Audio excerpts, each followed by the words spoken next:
अस्सलाम वालेकुम, this is Anas रसूल, peak performance and relationship coach. और आज की इस वीडियो के अंदर हम बात करेंगे एनजाइटी के बारे में। एनजाइटी होती क्या है, किस हद तक ये पॉजिटिव है, किस हद तक ये नेगेटिव है, इसके कॉजेज़ क्या हैं, इसके सिम्टम्स क्या हैं, और हमारे पास यहाँ पर इसके लिए ट्रीटमेंट्स क्या मौजूद हैं। ऑलराइट, मैं कोशिश करूँगा कि इस वीडियो के अंदर बिल्कुल आम जुबान में आपको समझाने की कोशिश करूँ कि एनजाइटी होती क्या है। जो बेसिक कॉन्सेप्ट एनजाइटी का है वो ये है कि एनजाइटी हमेशा आपको फ्यूचर के मुतालिक होती है। राइट, अब फ्यूचर के मुतालिक किस चीज़ के बारे में? हमारे रोज़मर्रा के मामूलात के अंदर जो चीज़ इंपॉर्टेंट होती है उसको लेकर हमारे अंदर जो परेशानी, जो फिक्र या खौफ के असरात पैदा होते हैं, इसको हम एनजाइटी कहते हैं। ऑलराइट, मिसाल के तौर पर अगर आपकी प्रेजेंटेशन है क्लास में और आप उसके लिए तैयारी कर रहे हैं और आपको ये फिक्र और ये परेशानी तंग कर रही है कि पता नहीं मेरी प्रेजेंटेशन कैसी होगी, पता नहीं मैं अपने आप को ठीक तरह से प्रेजेंट कर पाऊँ या ना कर पाऊँ, पता नहीं स्टूडेंट्स आगे से कैसे क्वेश्चनिंग करेंगे और मैं उनका जवाब दे पाऊँ या ना दे पाऊँ। अब ये वो चीज़ है जो आपके लिए इंपॉर्टेंट है, क्योंकि प्रेजेंटेशन एक ऐसी असाइनमेंट है या टास्क है जो आपको असाइन किया गया है, जो इंपॉर्टेंट है और इसकी बेसिस पर आपकी ग्रेडिंग होनी है और ग्रेडिंग की बेसिस पर आपका जीपीए, सीजीपीए और ऑल दैट मैटर्स। राइट, तो ये वो चीज़ है जो आपके लिए इंपॉर्टेंट थी और उसको करना और बेहतर तरीके से करना आपके लिए ज़रूरी है। और जब आप इसको करने की कोशिश करेंगे तो आपके अंदर एक एंजाइटी की, परेशानी की और फिक्रमंदी की और खौफ की जो असरात हैं ये पैदा होना शुरू हो जाएंगे। Right, and that's called anxiety. अब सवाल ये पैदा होता है कि क्या एंजाइटी पॉजिटिव है या नेगेटिव है? तो इसका जवाब ये है कि जब तक ये आपके रोज़मर्रा के कामों के साथ जुड़ी हुई है और आपकी परफॉर्मेंस को या आपकी प्रोडक्टिविटी को इम्प्रूव करने के अंदर आपकी मदद दे रही है, तब तक ये पॉजिटिव है। लेकिन जब ये इतनी ज़्यादा बढ़ जाए कि आप पैरालाइज हो जाएं, इतनी ज़्यादा बढ़ जाए कि आपकी नॉर्मल फंक्शनिंग जो है वो डिस्टर्ब हो जाए और आप जो काम करना चाहते हैं वो काम आप सही तरह से ना कर पाएँ, तो ये नेगेटिव है। मिसाल के तौर पर आपका एग्ज़ाम है और एग्ज़ाम के लिए आप तैयारी कर रहे हैं क्योंकि आपको ये फ़िक्र है, ये एंजाइटी पैदा हो रही है कि यार मैंने अच्छे नंबर लेने हैं, मैंने इसकी तैयारी करनी है। अब इसका फ़ायदा ये होगा कि आप टाइम ज़ाया नहीं कर रहे हैं, आप जो फ्री टाइम है उसके अंदर भी आप बुक्स के साथ उनको पढ़ रहे हैं, उनको लिख रहे हैं, उनको याद कर रहे हैं और आपका सारा का सारा फोकस उस एक टास्क के ऊपर है जो आपके लिए इम्पॉर्टेंट है। राइट, तो इस हद तक ये पॉजिटिव है। लेकिन अगर आप इसको इतना ज़्यादा अपने ऊपर सवार कर लें कि आप पैनिक कर जाएं, आप फेड हो जाएं या आप पैरालाइज हो जाएं और आप याद ना कर पाएँ और आप जब भी बैठें और आपके ऊपर ऐसी कपाहट तारी हो और ऐसी कैफियत तारी हो जिसकी वजह से आप याद ना कर पाएँ, तो इसका मतलब ये है कि ये एंजाइटी है, ये नॉर्मल नहीं है और ये नेगेटिव है। राइट, तो ये दो बेसिक चीज़ें हैं बहुत इंपॉर्टेंट कि अगर तो वो आपकी नॉर्मल फंक्शनिंग को इम्प्रूव कर रही है, दैट्स पॉजिटिव, और अगर ये आपकी नॉर्मल फंक्शनिंग को डिस्टर्ब कर रही है, दैट्स नेगेटिव। अगर हम ट्रिगर्स की बात करें कि क्या चीज़ें हैं जो एंजाइटी को ट्रिगर करती हैं या इन्हेंस करती हैं, तो इसके अंदर 3 चीज़ें हैं जो मेन आती हैं। हर वो चीज़, हर वो काम जिसके अंदर अनसर्टेनिटी पाई जाती है वो आपके लिए एंजाइटी क्रिएट करेगी। मिसाल के तौर पर आप कोई काम पहली दफ़ा करने लगे हैं और अगर आपका काम बेशक आपने पहले कई दफ़ा किया भी है लेकिन 1-2 दफ़ा आपका एक्सपीरियंस बुरा हुआ, लेकिन उसके बाद जब आप करने लगेंगे तब भी आपको थोड़ा सा खौफ आएगा, तब भी आपको थोड़ी सी एंजाइटी तंग करेगी क्योंकि आप नहीं जानते कि इस दफ़ा क्या हो, क्या इस दफ़ा ठीक होगा या नहीं होगा। So that's uncertainty, that's the number 1 thing. Right, दूसरी चीज़ है कि जितना ज़्यादा काम आपके लिए इम्पॉर्टेंट होगा उतने ज़्यादा चांसेस हैं कि आपको एंजाइटी होगी। राइट, अब कोई काम आपके लिए इतना ज़्यादा अहम है कि आप कहते हैं कि मेरी ज़िंदगी पे इसका असर होगा, जिसे हम कहते हैं कि ज़िंदगी मौत का मामला, तो जितना ज़्यादा इंपॉर्टेंट काम होगा उतनी ज़्यादा आपको उसके लिए एंजाइटी होगी क्योंकि आपको नहीं पता कि ये काम ठीक होगा या गलत होगा। क्योंकि अगर ठीक होता है तो आपकी ज़िंदगी में बहुत ज़्यादा इम्पैक्ट क्रिएट होगा और अगर गलत होता है तो आपकी ज़िंदगी में बहुत ज़्यादा नेगेटिव इम्पैक्ट क्रिएट होगा। राइट, तीसरे नंबर पर जो चीज़ आती है दैट्स कॉल्ड अर्जेंसी। जो काम आपके लिए ज़्यादा अर्जेंट होगा, जितना ज़्यादा अर्जेंट होगा उतने ज़्यादा चांसेस हैं कि आप एंजाइटी का शिकार हो जाएंगे। एग्जाम्स के बारे में हमें पूरा साल क्यों नहीं टेंशन होती, या किसी प्रेजेंटेशन के बारे में हमें पूरा साल, जब हमें पता है कि मैंने इस डेट को प्रेजेंटेशन देनी है, तो उस दिन से ही एंजाइटी क्यों नहीं होती? एंजाइटी एक रात पहले या 2 दिन पहले या 3 दिन पहले से क्यों शुरू होती है? क्योंकि उसकी अर्जेंसी क्रिएट होना शुरू हो गई है। वो काम पहले इतना अर्जेंट नहीं था, लेकिन जैसे ही वो अर्जेंसी की तरफ आना शुरू हुआ तो अब आपको खौफ, परेशानी और फिक्र के असरात जो है वो आपके अंदर पैदा होने शुरू हो गए हैं और जो आपको अब तंग कर रहे हैं। राइट, तो ये 3 चीज़ें हैं, अर्जेंसी है, इम्पॉर्टेंस है और अनसर्टेनिटी है। ये तीन चीज़ें जिस काम के अंदर पाई जाएंगी ये आपको एंजाइटी क्रिएट करेगा।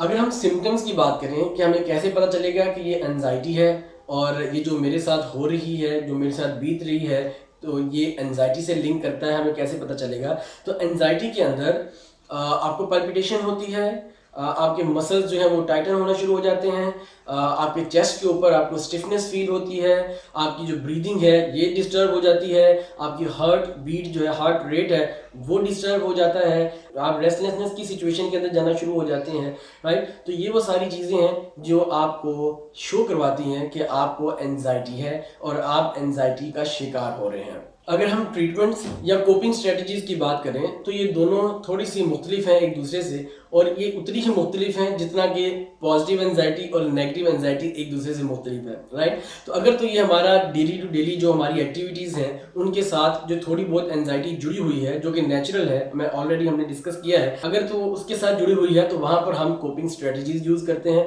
वो चीज़ें, वो आदतें या वो प्रैक्टिसेस जिनको हम डेली बेसिस पे करें, ताकि ये जो डेली बेसिस का जो हमारा एंजाइटी है ये कम होनी शुरू हो जाए और ये हमें अब नॉर्मलिटी की तरफ या हमें क्लिनिकल साइड की तरफ ना लेके जाए, राइट।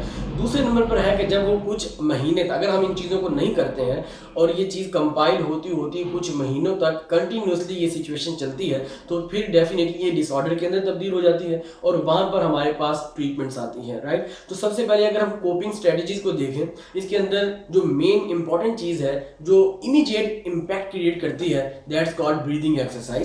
और ब्रीदिंग एक्सरसाइज के बहुत सारे रूल्स हैं, जिसके अंदर दो रूल्स बहुत इंपॉर्टेंट है, 3-3-3 रूल है या 4-7-8 रूल है। What is 3-3-3 rule? हम इसको डिस्कस करते हैं। इसका मतलब ये है कि आपने 3 सेकंड तक अपने सांस को अंदर लेके जाना है, 3 सेकंड तक आपने अपने सांस को होल्ड करना है और 3 सेकंड तक आपने अपने सांस को बाहर निकालना है, राइट। इसको अगर आप अभी करके देखें तो आप देखेंगे कि इमीडिएटली इसने आपकी बॉडी के अंदर एक पॉजिटिव इम्पैक्ट क्रिएट किया है और आपको हल्का महसूस करवाता है। और इसको जब हम रेपिटेशन के अंदर 7, 8 या 10 दफ़ा इस चीज़ को रिपीट करते हैं तो काफ़ी हद तक वो जो एंजाइटी की सिचुएशन होती है, वो जो कैफियत होती है, वो कम होना शुरू हो जाती है। एक और इम्पॉर्टेंट कोपिंग स्ट्रेटेजी जो हमारे पास है दैट्स मेडिटेशन, राइट। अगर आप डेली बेसिस में अपनी लाइफ के अंदर मेडिटेशन को इम्प्लीमेंट करना शुरू कर दें। मेडिटेशन क्या है कि आपने थोड़ी देर के लिए तन्हाई में अकेले में बैठना होता है, आप दुनिया से अपने आप को थोड़ा कट करते हैं और आप अपने आप को नेचर से जोड़ते हैं। लोग इसको नेचर से भी कहते हैं, लेकिन अगर हम इसको ज़्यादा बेहतर तरीके से अगर बात करें जो वो ये है कि आप अपने अल्लाह से, अपने क्रिएटर से, अपने गॉड से और सुपर पावर से आप अपना कनेक्शन बिल्ड करते हैं, क्योंकि वही नेचर है। तो हम अकेले में बैठते हैं, तन्हाई में बैठते हैं, हम अपने माइंड को थोड़ी देर के लिए स्टॉप करते हैं, ना हम पास्ट में जाते हैं ना हम फ्यूचर में जाते हैं, हम प्रेजेंट मोमेंट में रहते हुए, माइंडफुलनेस की पोजीशन में रहते हुए हम सिर्फ और सिर्फ अपना कनेक्शन बिल्ड करते हैं उस ज़ात से। और फिर हम इसके साथ ही आप ब्रीथिंग एक्सरसाइजेस करते हैं तो आप मेडिटेशन करते हैं, राइट। एक और इम्पॉर्टेंट कोपिंग स्ट्रेटजी जो है वो है एक्सरसाइज, फिजिकल एक्सरसाइज। अगर आप अपनी लाइफ के अंदर फिजिकल एक्सरसाइज को डेली बेसिस के ऊपर प्रैक्टिस करें तो ये बहुत ज़्यादा आपको हेल्प आउट करती है डेली बेसिस पे एंजाइटी से डील करने के लिए। क्योंकि जब हम फिजिकल एक्सरसाइज करते हैं तो हमारी बॉडी के अंदर चेंजेस आती हैं, हमारा जो ब्रीथिंग पैटर्न्स हैं वो ठीक होते हैं। इस तरह से हमारी बॉडी नॉर्मल फंक्शनिंग की तरफ आती है। एक और कोपिंग स्ट्रेटजी जो हमारी पूरी ज़िंदगी में हमें काम आती है, क्योंकि मैंने बात की है कि एंजाइटी अनसर्टेनिटी से जुड़ी हुई है और अनसर्टेनिटी मौत तक हमारा साथ नहीं छोड़ती। तो इसके अंदर जो चीज़ सबसे ज़्यादा हमें फ़ायदा देती है इस डेली एंजाइटी को कवर करने के लिए, दैट्स फेथ, स्ट्रॉन्ग बिलीफ। आपका स्ट्रॉन्ग बिलीफ होना चाहिए, आपका फेथ होना चाहिए किस पे? अपने आप पर और अपने बनाने वाले पर। इन दो चीज़ों के ऊपर आपका फेथ और आपका बिलीव जितना ज़्यादा स्ट्रॉन्ग होगा उतने बेहतर तरीके से आप एंजाइटी को डील कर सकते हैं, एंजाइटी को कोप कर सकते हैं, ऑलराइट। क्योंकि आपको पता है कि क्या चीज़ें आपके कंट्रोल में हैं, क्या चीज़ें आपके बियॉन्ड हैं, राइट। कौन सी चीज़ें हैं जो आपके सर्कल ऑफ इन्फ्लुएंस में है, कौन सी चीज़ें आपके सर्कल ऑफ कंसर्न में है, राइट। तो आपको ये चीज़ तय करने में आसानी हो जाती है कि आपने किस चीज़ के लिए फिक्रमंद होना है और उस फिक्रमंदी के अंदर आपने कितना ज़्यादा काम करना है, आपने कितना ज़्यादा प्रोडक्टिव वे में उसको एग्जीक्यूट करने की कोशिश करनी है। उसके बाद क्या होता है ये हम नहीं जानते हैं, और ये हमें जानने की ज़रूरत भी नहीं है। हमारा काम है आज के दिन में इस वक्त अपना बेस्ट दे देना, बस। कल क्या होता है, फ्यूचर में क्या है, कोई नहीं जानता और हम भी नहीं जानते, तो उसके बारे में सोचकर परेशान होने की ज़रूरत नहीं है। अब हम बात करते हैं, अगर हम क्लिनिकल साइड पे चले जाएं और हमने ये चीज़ें प्रैक्टिस ना की अपनी लाइफ में और उसके बाद ऐसा ऐसा ये चीज़ कई महीनों तक मुसलसल कंटिन्यूसली चलती रही और अब हम डिसऑर्डर का शिकार हो चुके हैं, जिसके अंदर जनरलाइज एंजाइटी डिसऑर्डर है, पैनिक डिसऑर्डर है, फोबियाज हैं और इस तरह की मुख्तलिफ चीज़ें इस पूरी कैटेगरी के अंदर आती हैं, राइट। तो अगर हम उनकी बात करें तो हमारे पास यहाँ पर थेरेपीज़ हैं जो हम साइकोलॉजिस्ट के पास जाते हैं। इसके अंदर कॉग्निटिव बिहेवियरल थेरेपी है, न्यूरो लिंग्विस्टिक प्रोग्रामिंग है और इस तरह की बहुत सारी थेरेपीज़ हैं जो आपको हेल्प आउट करती हैं इस सिचुएशन से बाहर आने में और इसको डील करने में, राइट। दूसरे नंबर पर हमारे पास मेडिकेशंस हैं, जो साइकेट्रिस्ट होते हैं, हम उनके पास जाते हैं जो हमें मेडिकेशन के ज़रिए, मेडिसिन के ज़रिए, केमिकल्स के ज़रिए हमें ट्रीट करते हैं और हम इस चीज़ से बाहर आ जाते हैं। ये था सारा कॉन्सेप्ट एंजाइटी के बारे में जो मैं ज़रूरी समझता था कि आपके साथ शेयर किया जाए कि एंजाइटी होती क्या है और किस हद तक ये पॉजिटिव है, किस हद तक ये नेगेटिव है, क्या इसके कॉजेज़ हैं, क्या इसके सिम्टम्स हैं और हमारे पास क्या स्ट्रेटजीज मौजूद हैं जिसके ज़रिए हम इसको कोप कर सकते हैं, इसको बेहतर कर सकते हैं या इसको ट्रीट कर सकते हैं।